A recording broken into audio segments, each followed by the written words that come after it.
Ruto was elected on a false promise on every avenue and every issue. And he decided when he came into power, the first thing he would do is to finish the opposition. Kenya is a multi-party democracy as defined in chapter 4. And in fact, when you talk about a multi-party democracy, you talk about a government, but you also talk about an opposition. And one of the reasons the Political Parties Act was amended and signed into law by former President Kenyatta, it was because we wanted coalitions to be formed before or after elections to ensure that a government, once elected, was also to face a strong opposition so that the people could get a better government. So the first round of 16, William Ruto bought individual members of parliament and the Senate. He bought and destroyed political parties, and he took over the majority Azimio had won in the National Assembly by imposing not only the leader of opposition position to leader of majority for government, both in the Senate and Parliament, but in actually taking over political parties that voted against him. So from day one, William Ruto had a disproportional amount of power, which he did not win through a will of the people or through elections. He had no mandate to the power he was exercising. He had stolen the mandate not only of government, but that of the opposition. Now, obviously, at that time, the opposition went to the streets to try to object the way in which Ruto was manhandling the opposition.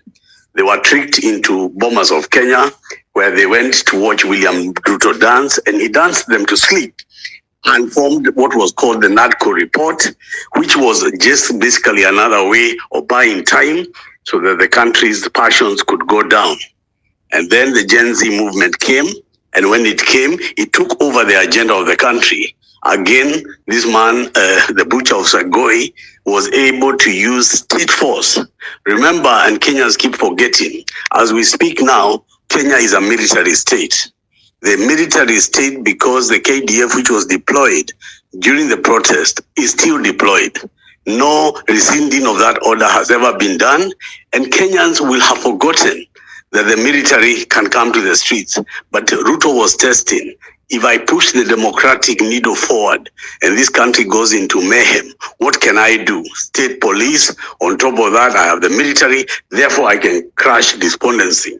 Fast forwarding to the final 16, if you take Baba into the tent, bring ODM into a broad coalition government, then anything left in terms of opposition in Kenya is no longer existent. And therefore, why not let Senator Cheregai test the waters?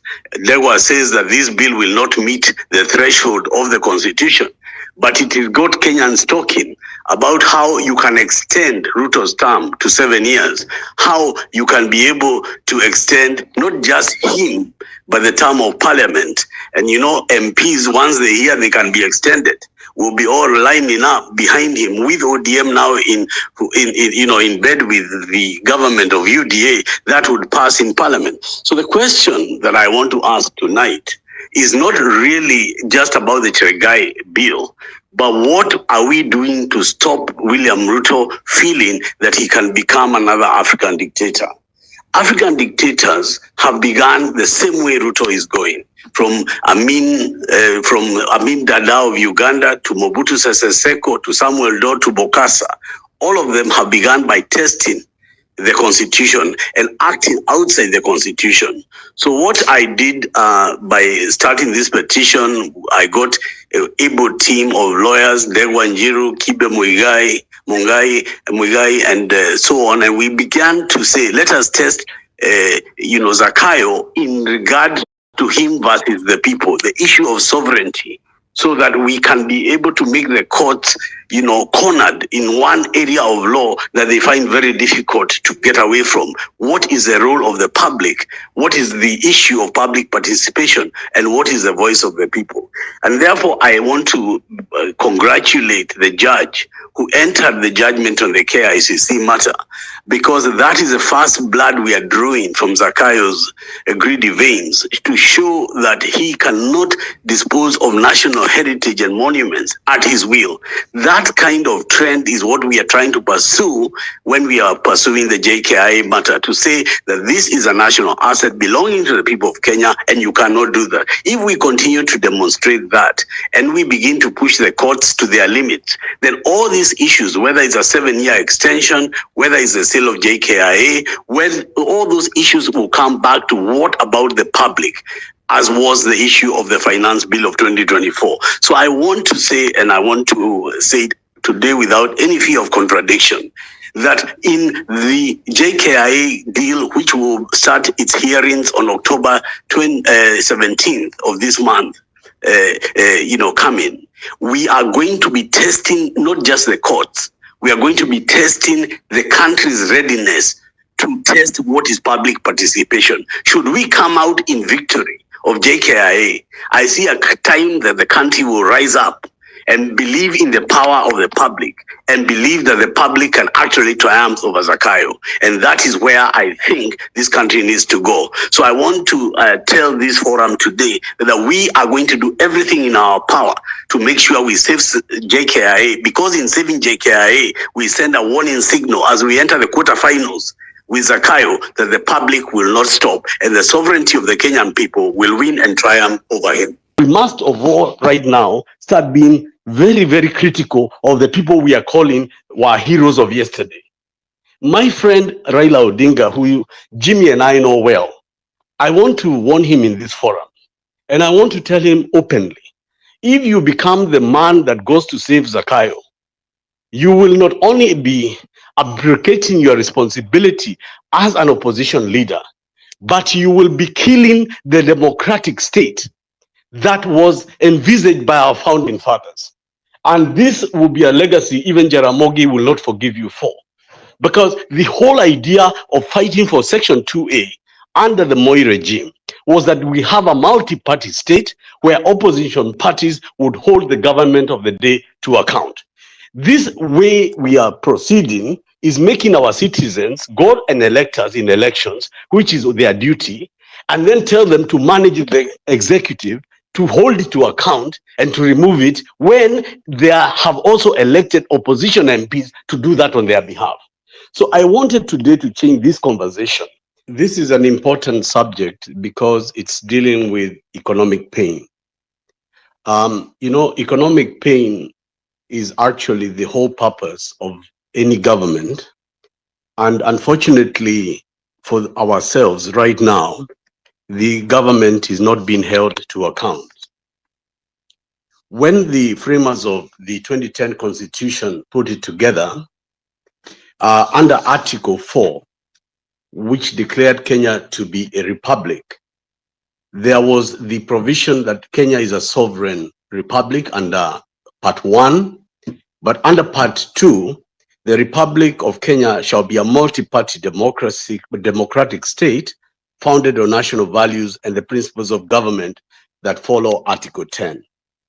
The reason that I'm bringing this up is because the only way in which a democratic republic can function is when the government of the day is held to account by the people of the country. I want to bring this alarm because Jimmy Wanjigi was speaking competently about what the executives have been doing wrong.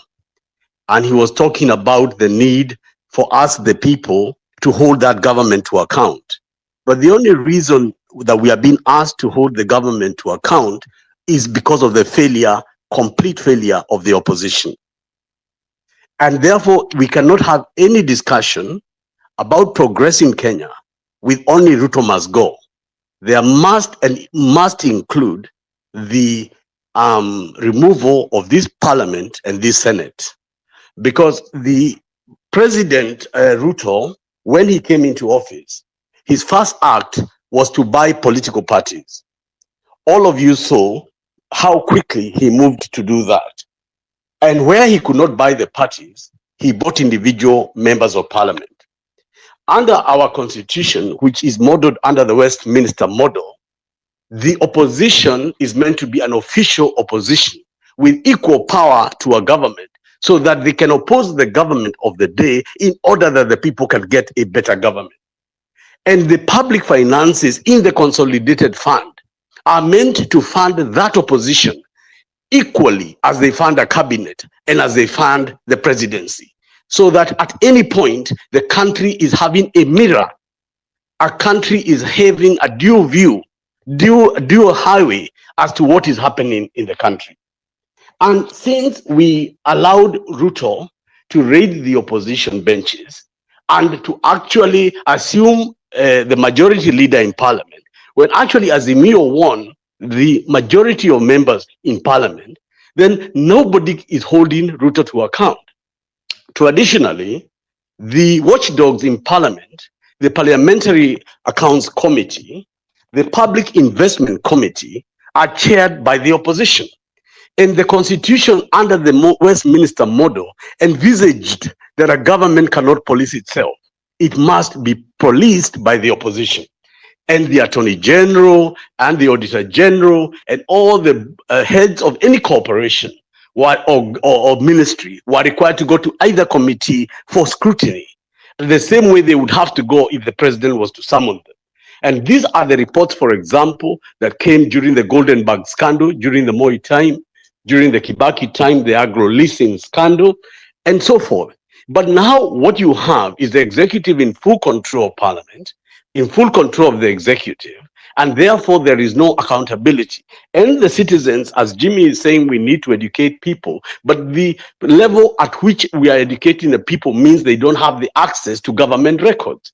And unless Jimmy had put the kind of money he did to get the forensic audit, it was not possible. Yet the constitution provides that we, the people, fund the opposition, and they have access to government records, have got access to everything so that they can give us this information. So as a people, we should never have reached this position if parliament and if the opposition was doing its work.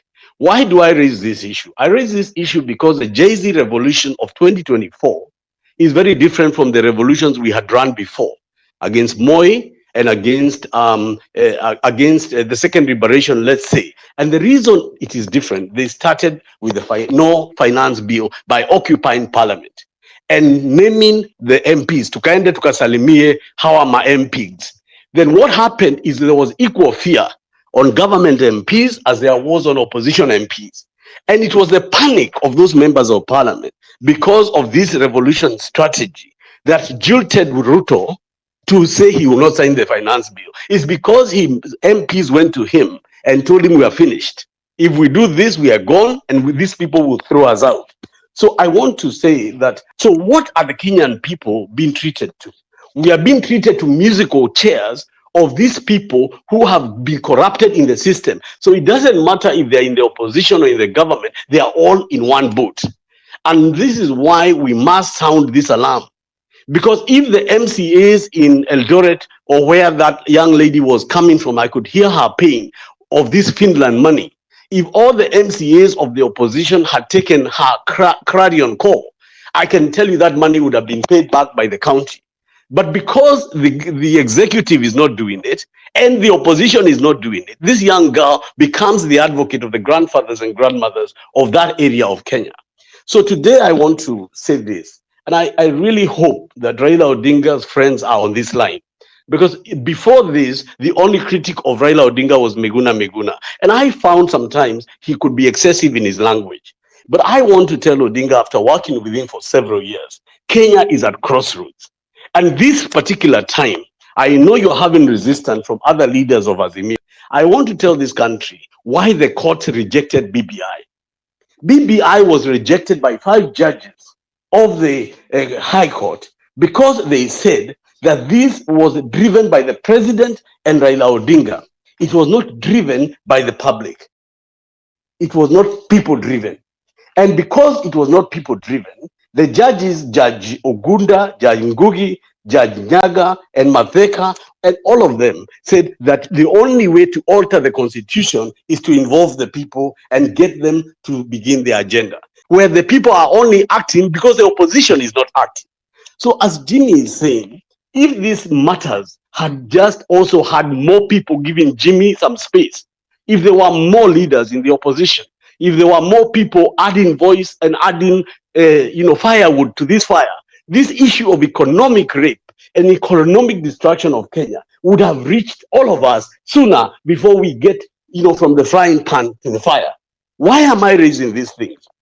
I'm raising these things because I was a press officer or press head of ODM in 2007 and working for Raila Odinga. And that time, I remember that when there was post-election violence in Kenya, Anyang' Nyong'o, who was Secretary General of ODM, wrote a letter to The Hague, to the prosecutor, and said, as ODM, we would like to bring information of crimes against humanity that were done in this country. And they named William Ruto as one of the offenders, according to the violations that could amount to human rights. And following the letter of ODM, William Ruto was charged with 3 crimes of forcible eviction of population and so forth under the Charter of Human Rights. And the same Raila today is telling us that this thing he saw on the streets where 41 people were killed, when he was leading demonstration, 70 somebody people were killed. He's okay with it now that he can talk to Ruto for some dialogue to form some government of national unity. Then I have a duty to call out who was my former friend and say, as much as we are fighting Ruto, we must fight you. Because if you are going to take the country back every time we move forward, this generation cannot inherit our mistakes because we have allowed this to continue to be the modus operandi. We go forward and deals are made from IPPG, a settlement, political settlement. We go back, government of national unity. We go back, we go to NADCO. From the day we went to NADCO, what one thing has been implemented in NADCO? People told me the other day there is the electoral commission. That electoral commission, who will appoint those people who will go to appoint commissioners? It will be a meeting between Raila Odinga and William Ruto. And if Odinga remains compromised as he is, how do you think we'll have a people's electoral commission? And that is why this nation, this country at this time, must do everything possible to constitute a public constituent assembly, form a transitional authority, and take power. And I want to say, if we do not do that, then these generations and those people who died will repeat the mistakes of their fathers. We are going to go back to a talking shop.